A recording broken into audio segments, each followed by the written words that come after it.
Abramos nuestras Biblias en el capítulo 5 del libro de Romanos, comenzando en el verso 1.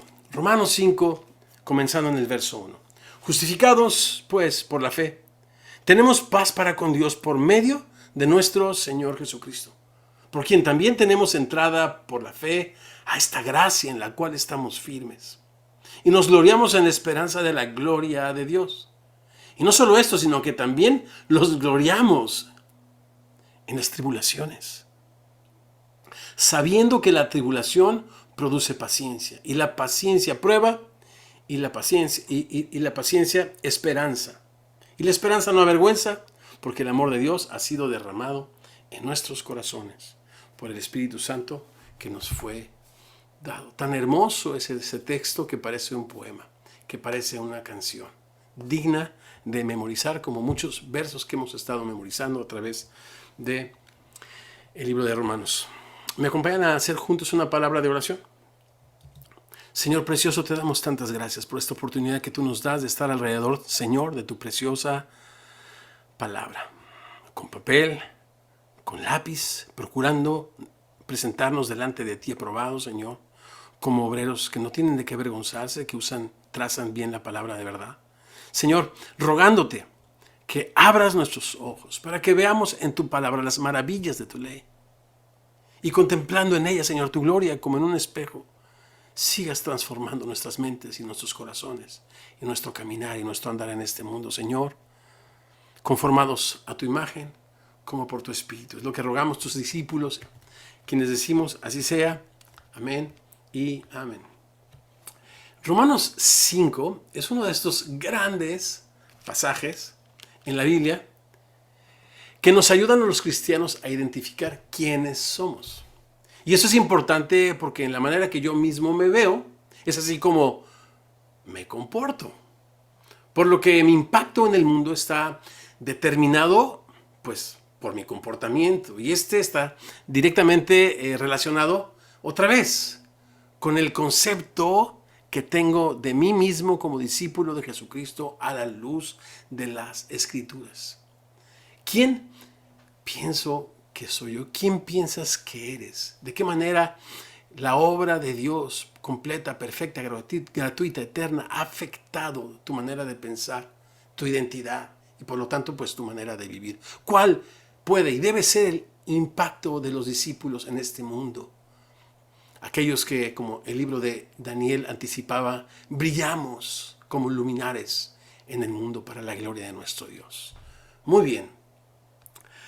Pues Pablo, habiendo puesto los fundamentos del capítulo 1 al capítulo 4, entonces comienza a construir la estructura de esto, justamente de esto, de la descripción de la vida cristiana, donde las promesas de Dios son hechas realidad. Otra vez, ya puso los fundamentos en los capítulos 1 al 4 y ahora sí comienza la construcción o la descripción de la vida cristiana, donde todas las promesas de Dios hechas en el Antiguo Testamento son cumplidas y son una realidad. Y todo esto, claro está, ¿por medio de quién más? Sino por medio de Jesucristo, por quien recibimos, dice Pablo en su introducción, la gracia y el apostolado para la obediencia a la fe en todas las naciones por amor a su nombre.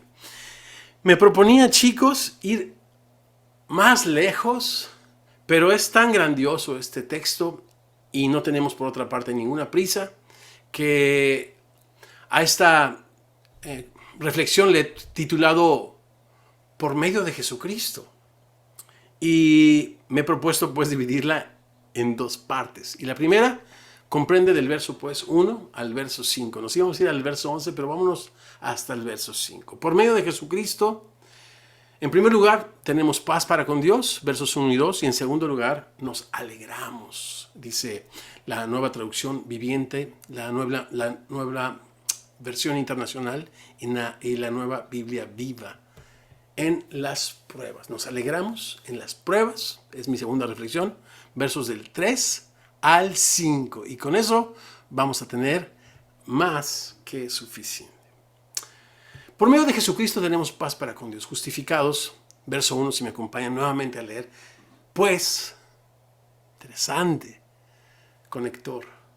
Por la fe tenemos paz para con Dios por medio de nuestro Señor Jesucristo. Me he dado a la tarea esta semana de leer y releer esta sección, y por más que trato de buscar un tema o pensamiento dominante, y vaya que hay temazos acá, ¿no? A diferencia de muchos aquellos que ven, por ejemplo, uno de esos temas, la justificación, como la columna en esta sección, yo no puedo dejar de reconocer que quien domina esta sección es Jesucristo. No lo leí en un comentario, no lo leí en un libro, lo leí en mi Biblia. Es abrumadora las veces que en esta sección aparece por medio de Jesucristo, por la muerte de Jesucristo, por la mediación de Jesucristo. Entonces decidí no sobreexaltar lo que la Biblia no sobreexalta y exaltar a quien la Biblia verdaderamente exalta. Por eso titulé Por medio de Jesucristo. Hay títulos muy creativos que dicen los beneficios de la justificación. Hay un beneficio más grande que Jesucristo. La semana pasada estábamos en nuestra reunión en el parque, ¿no? Y de repente Conchita, que tenía un tiempo de no ir, me llevó un plato que me mandó Mari con los nopales o la ensalada de nopales. Ok, siendo internacionalmente friendly o amigable. Los nopales son estos cactus que comemos los mexicanos. Yo sé que es algo extraño, ¿no? Que se comen en el centro de la República Mexicana, pero se hace una ensalada que nosotros, que hemos vivido, crecido ahí, disfrutamos muchísimo. Y aparte estaba aderezada, pues muy sencillamente con sus tomates, su cebolla, su cilantro. Yo la disfruté increíblemente, ¿no? Y podría decir que una de las bendiciones de repensar estas reuniones cristianas donde perseveramos en la palabra de Dios, en la oración, en la comunión unos con otros, pero también en el partimiento del pan, pues es la ensalada de nopales. Pero no. Es la amistad y el cariño de Mari, que con tanta dedicación y generosidad, semana a semana, los prepara para compartirlo con todos sus hermanos por amor, no porque le toca, no porque esté en el rol. Díganme ustedes cuál es la bendición. ¿La ensalada o Mari? Me quedo con Mari, porque con Mari puedo tener todas las ensaladas de nopal del mundo. Lo mismo yo no puedo pensar los beneficios de la justificación. No, toda buena dádiva y todo don perfecto desciende de lo alto de nuestro Padre. Y Jesucristo es llamado Príncipe de paz, Padre eterno, Consolador, Dios con nosotros. Me emociona porque es el tema, ¿no? Es el tema de la Biblia, es el tema de nuestra vida, es el tema de la historia, de la humanidad. Es el tema Jesucristo, la piedra angular. Entonces dice Pablo que por medio de Jesucristo nuestro Señor es que tenemos ahora paz para con Dios. Notemos que Pablo usa la palabra aquí, curios. Dice, justificados pues por la fe, tenemos paz para con Dios por medio de nuestro Señor Jesucristo. La palabra Señor es la palabra curios, con la que se solía describir a los emperadores. Jesús es el amo y dueño del universo. El evangelio es César, no es el Señor. Jesucristo es el curios, es el Señor. Y curiosamente el Nuevo Testamento relaciona este título, que no es un nombre por cierto, no. El Nuevo Testamento relaciona este título con el Cristo resucitado. Y es interesante que en el verso anterior, el 25 del capítulo 4, nos dice que Jesús fue entregado, al final dice, para nuestras transgresiones y resucitado para nuestra justificación. Y justo después de hablar de la resurrección de el curios, entonces le pone el título, porque, bueno, ya leímos en el capítulo 1 que Jesucristo fue declarado Hijo de Dios con poder, según el Espíritu de Santidad, por la resurrección de entre los muertos. Y eso está en afinidad con el famoso capítulo 2 del libro de Efesios, donde al Señor curios se le da un nombre que es sobre todo nombre después de su humillación. pero también de su resurrección y en su exaltación. Entonces es lindo poder hacer una pausa y ver de dónde viene toda buena dádiva y todo don perfecto. Muy bien, ahora sí, hablemos del casting. Ya hablamos del personaje principal. Ahora hablemos del casting. Llamemos a este personaje la justificación, a la que le hemos dedicado bastante tiempo, bueno, mejor dicho, a la que el Espíritu Santo, inspirando a Pablo, le ha dedicado bastante tiempo. Y hemos platicado ya bastante de eso en los capítulos 3 y particularmente en el capítulo 3. Pero la primera bendición que recibimos aquellos que hemos creído y confiado en la obra de Jesucristo a nuestro favor es que hemos sido justificados, pues, para con Dios, ¿no? Nota el tiempo en que está construida esta oración. Justificados, pues. Eso está en presente, eso está en pasado, esto está en futuro. Este conector, pues, es interesante porque es por tanto. Justificados, por tanto. Y cuando preguntas qué tanto es, capítulo 3, verso 24, siendo justificados gratuitamente por su gracia mediante la redención o rescate que es en Cristo Jesús, a quien Dios puso como el pago, como la propiciación por medio de la fe en su sangre. De manera que el pues está conectando con ese hecho que sucedió y que cuando nosotros ponemos la fe en la persona y en la obra de Jesucristo, se nos acredita la justicia de Dios mientras se nos perdona y se nos limpia de toda nuestra maldad, de todo nuestro pecado. Entonces, la justificación es algo que sucedió en el pasado, ¿no?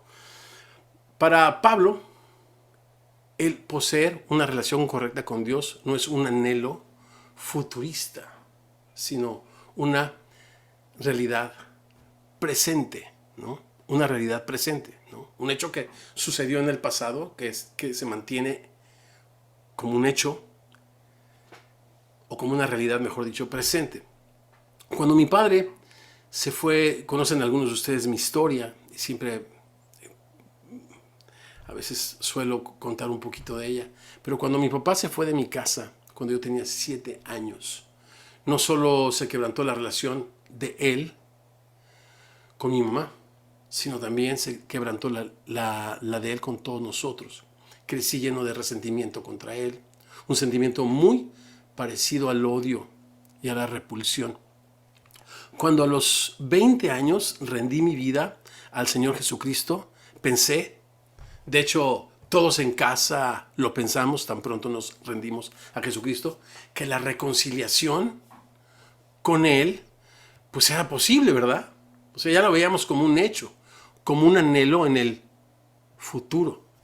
Para mí la reconciliación con mi padre dependía de sus obras, de que se arrepintiera de su pecado y que volviera a casa.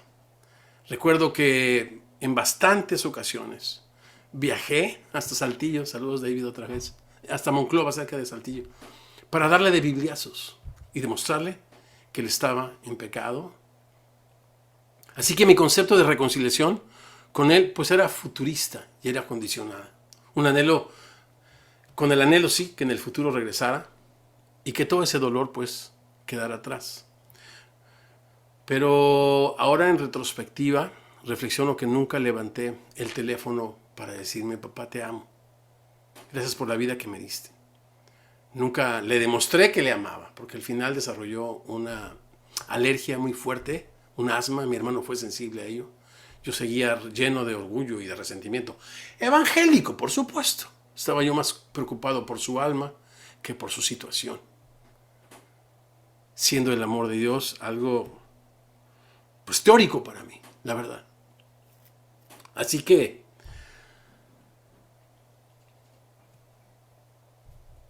sí, perdón, dependía de que él se arrepintiera y de que regresara a casa. Cuando creí en Cristo, fue diferente. Él perdonó mi pecado, acreditándome su justicia. Así que hizo la paz conmigo, dándome la bienvenida a casa a mí. Él tomó la iniciativa para ser parte de su familia. Y aquí está un concepto interesante. Justificados, pues por la fe tenemos paz. Y la palabra paz no significa ausencia de conflicto, tampoco significa tranquilidad. en el lenguaje bíblico significa unir dos cosas sueltas. Al final, justamente de esta porción, y no la vamos a cubrir, en los versos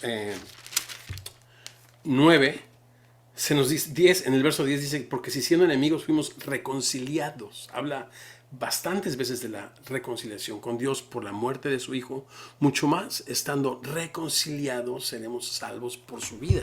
Esa es a la paz a la que Pablo hace referencia, una completa, total y actual en el presente reconciliación. Otra vez, él no tiene esta meta futurística, ¿no? Por eso podemos e iremos hacia el final del capítulo con una gran confianza de que por él seremos salvos en el futuro de la ira, en el futuro por su vida. Verso 2. Así que, verso 2, si están ahí conmigo. Por quien, otra vez el protagonista, Jesús, el mediador entre Dios y los hombres, por quien también tenemos entrada por la fe a esta gracia en la cual estamos firmes. Y es por Jesús que tenemos entrada a esta gracia. Y dos cosas me llaman la atención en este verso. La primera es el lenguaje que Pablo usa aquí. Es interesante porque evoca la vida en el templo, donde los sacerdotes necesitaban de una preparación minuciosa antes de acercarse a ofrecer sus ofrendas en favor del pueblo. Nuevamente Pablo insiste que es Jesús, el mediador entre Dios y los hombres, por quien tenemos acceso a esta gracia. Y es interesante que en este lenguaje cultico o evocando las ofrendas y los cultos en el templo sacerdotales, es interesante que aquí la gracia representa la naturaleza misma del Padre a quien nos acercamos confiadamente. De eso habla tanto el Nuevo Testamento. En el libro de Hebreos leemos que, hermanos, teniendo libertad para entrar en el lugar santísimo por la sangre de Jesucristo, por el camino nuevo y vivo que Él abrió a través del velo, esto es su carne, y teniendo un gran sumo sacerdote sobre la casa de Dios, acerquémonos con un corazón sincero, en plena certeza de fe, purificados los corazones de mala conciencia. Hebreos 4, verso 16 también nos dice lo mismo, acerquémonos, pues, confiadamente al trono de la gracia. Qué interesante que la gracia en este lenguaje, repito, que está usando Pablo, representa la esencia, el poder, la presencia misma de Dios para alcanzar misericordia, dice, y hallar gracia para el oportuno socorro.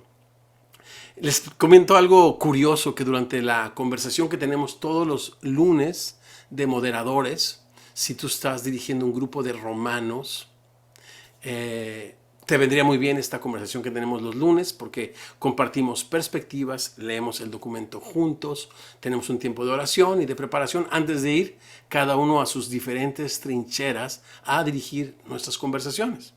Pero en nuestra conversación del lunes pasado, el pastor Osito, que está pastoreando esta linda iglesia en Ciudad Juárez, Chihuahua, me comentaba que le llamaba la atención el primer punto de mi mensaje de la semana pasada que decía, la fe libera la gracia de Dios. Y me decía, con mucho cariño y respeto, me decía, oye, si tenemos fe es por la gracia de Dios. De manera que no es tanto que la libera, sino que existe, o es la consecuencia de, ¿no? Y yo le dije, por supuesto, y te agradezco, y otra vez, todos aprendemos de todos, ¿verdad? Pero lo sorprendente acerca de la gracia es que está antes, al principio, durante, al final y en todo, o a través de todo el proceso de nuestra salvación. No fui salvo por su gracia y ahora necesito mantener mi estatus de justificado delante de Dios por mi comportamiento y por mis obras. No, dependo de la gracia de Dios. Aquí Pablo nos asegura que una vez reconciliados con Dios tenemos por medio de nuestro Señor Jesucristo acceso al trono de la gracia, a nuestro mismo Dios y Salvador, al favor inmerecido e inalcanzable de Dios en el cual estamos parados, de donde nada ni nadie nos podrá mover durante todo el tiempo de nuestro peregrinaje. A través de estas etapas en las que Dios nos está perfeccionando para ser conformados a la imagen de su Hijo. Vamos a la segunda parte del verso 2. También por medio de Jesús nos alegramos en las tribulaciones. Por medio de Jesús tenemos paz para con Dios, reconciliación perfecta. Por medio de Jesús tenemos acceso a la gracia de Dios, al favor inmerecido, inalcanzable de Dios que nos acompaña, que nos sustenta y que no nos va a dejar, en el cual estamos firmes. Pero por medio de Jesús también nos alegramos en las tribulaciones. La segunda parte del verso 2 dice, y nos gloriamos en la esperanza de la gloria o de la manifestación de Dios. Esperanza. Esta palabra que en el idioma español hace referencia exclusivamente ¿a qué? Al futuro. Es interesante cómo este capítulo cubre el pasado, el presente y el futuro. Lo vamos a subrayar, si nos lo permiten, la próxima semana con más detalle. Pero pensando en esto, simplemente decir que esperanza en español, pues hacemos referencia exclusivamente al futuro. Pero en el lenguaje bíblico tiene un sentido diferente, mucho más amplio. Para Pablo, cuando habla de esperanza, su enfoque no está tanto en el futuro, sino en el presente. La esperanza, pues, es la percepción del presente basada en la certeza de la presencia del poder de Dios, basada en la certeza de la gracia de Dios. Es cómo percibimos el presente, basados en la gracia de Dios, por encima de las circunstancias adversas. La esperanza, pues, nos permite movernos hacia el futuro con la seguridad de que su presencia, de que su poder, de que su bondad, de que su gracia son una realidad en nuestras vidas. Vamos al verso 3. Por eso nos gloriamos en la esperanza de la gloria de Dios. Y parece ser, algunos estudiosos, eruditos, piensan que este es un verso, un libro también profético, en el sentido de que añitos, 2, 3, 4, 5 añitos después de que fue escrito esta carta, vendría la más terrible persecución por Nerón en el año 70 después de destruir el templo hacia los cristianos a quienes culpó de tal catástrofe, ¿no? Y entonces este texto, y a partir del capítulo 5 y en un fabuloso clímax en esta segunda parte de este libro de Romanos, se nos va a hablar tanto acerca de la gloria de Dios. Y él dice, tenemos esperanza en la gloria de Dios. ¿Y cómo es esto? Tener una percepción diferente acerca del presente. ¿Cómo? Verso 3, no solo esto, sino también nos alegramos o nos enorgullecemos o nos gloriamos en las tribulaciones, problemas, aflicciones, angustias, sabiendo que las angustias, problemas y aflicciones de la vida producen en los cristianos paciencia. La paciencia prueba y la prueba esperanza. Otra vez al principio decía que aquí se está esculpiendo la imagen del discípulo, del cristiano verdadero, ¿no? Y acá está, comenzamos con que estamos en la gracia, firmes, con una percepción del presente diferente en medio de las tribulaciones o el sufrimiento. El sufrimiento es parte de la vida cristiana, ¿verdad que sí? El ser cristiano no es esta idea genuina, ilusa y totalmente desconectada de la realidad que ignora el sufrimiento y el dolor en este mundo. Yo viví mucho tiempo así, pero no es hasta que el sufrimiento toca a tu puerta que ves la vida diferente, con esperanza. Otra vez, ¿qué es esperanza?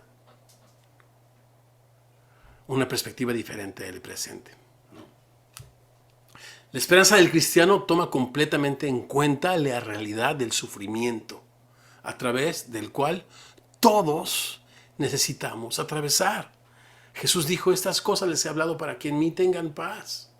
Una cosa es la paz con Dios, la cual tenemos a través de la justificación por medio de Jesucristo. Y después Es la paz de Dios que pasa todo entendimiento. Pero no puedes tener la paz de Dios sin haber hecho la paz con Dios o haberte reconciliado por medio de la fe en la sangre de Cristo. Estas cosas les he hablado para que tengan en mí paz. En el mundo tendrán aflicción, pero confíen, yo he vencido al mundo. Vencido al mundo. Si algo Jesucristo nos prometió es que tendríamos aflicción.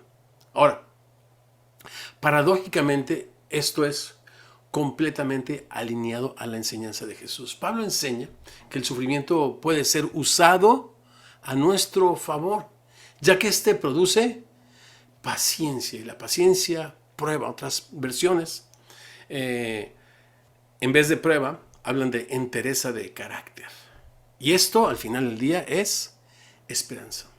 Aunque a veces nos cueste mucho trabajo admitirlo, si no hubiésemos experimentado todos nosotros el dolor y el sufrimiento que por la voluntad de Dios al que hemos sido sometidos, no caminaríamos, no hubiésemos aprendido a caminar cerca y a depender de nuestro Señor y salvación.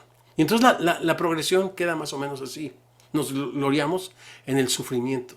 Esto es, somos sometidos a diversas pruebas para la purificación de nuestra fe, ¿verdad que sí? Este sufrimiento nos llama a ser perseverantes, es lo que significa paciencia. Nos gloriamos en el sufrimiento y el sufrimiento produce perseverancia. ¿Qué significa perseverancia? Significa desenfocarnos de lo que nos distrae y enfocarnos en lo importante. El sufrimiento nos permite reorganizar nuestras prioridades y enfocarnos en lo que es importante. Nosotros aquí en California hemos estado por algunos meses buscando una casita para movernos, porque van a vender los dueños de esta casa la casa, ¿no? Las puertas se han cerrado aquí, se han cerrado allá, vimos varios escenarios, varias situaciones, y este estrés detonaron algunas circunstancias y demás, pero milagrosamente hace un par de años Dios nos permitió adquirir una casita muy pequeña en Tijuana, ¿no? Y entonces cuando estás en medio de una prueba donde las puertas se cierran y donde Dios te invita a reconocerle en todos tus caminos, te enfocas en lo que es importante. ¿Y cuál es lo importante? Bueno, para empezar, nuestra identidad no está en vivir en Estados Unidos. Nuestra identidad tampoco está en el estatus que esto pudiera proporcionarnos y la comodidad. Nuestra identidad está en esta realidad preciosa de la que nos está hablando Pablo. Hemos sido reconciliados, hemos sido amados, hemos hecho la paz con Dios, tenemos acceso a la gracia de Dios y con ella poder ver el presente con ojos diferentes, a la luz de lo importante. Dios quiere en nosotros desarrollar un carácter de generosidad. No ver más por nosotros, sino ver por la gente que padece necesidad. Y esta es una muy buena oportunidad para desarrollar en nosotros más y más la imagen de Cristo. Entonces, fíjate en la progresión. Nos alegramos en el sufrimiento. Tenemos un punto de vista distinto. Le vemos desde la realidad de que la presencia, el poder y la gracia de Dios están en nosotros y en todo Dios tiene un propósito. Eso nos invita a perseverar, esto es, a no distraernos de cosas que no son importantes y enfocarnos en lo que es importante. Que, va a decir Romanos 8, en el clímax de la argumentación de Pablo en Romanos, que Dios se ha propuesto restaurar la imagen de su Hijo Jesucristo en nosotros. Y ese es el sentido de prueba.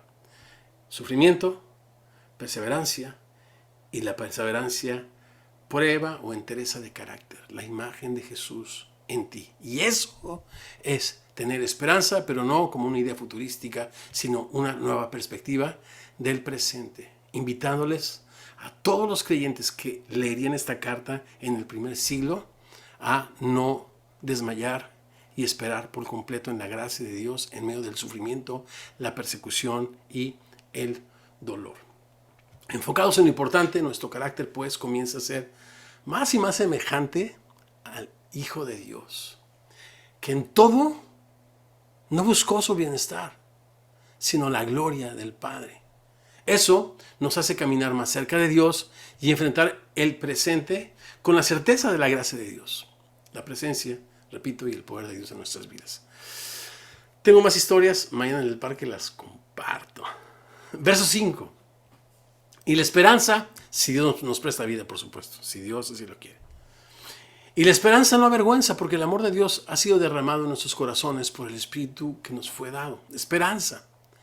Entonces, cuando con mansedumbre reconocemos la soberanía de Dios, así como su bondad detrás del sufrimiento presente, este hará, dice Santiago, su obra completa, para que seamos perfectos y cabales sin que nos falte, dice Santiago, cosa alguna.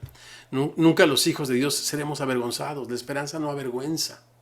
Esta preciosa esperanza nunca nos avergonzará. Pensando en el futuro, cuando Jesucristo, cuando todos comparezcamos ante Dios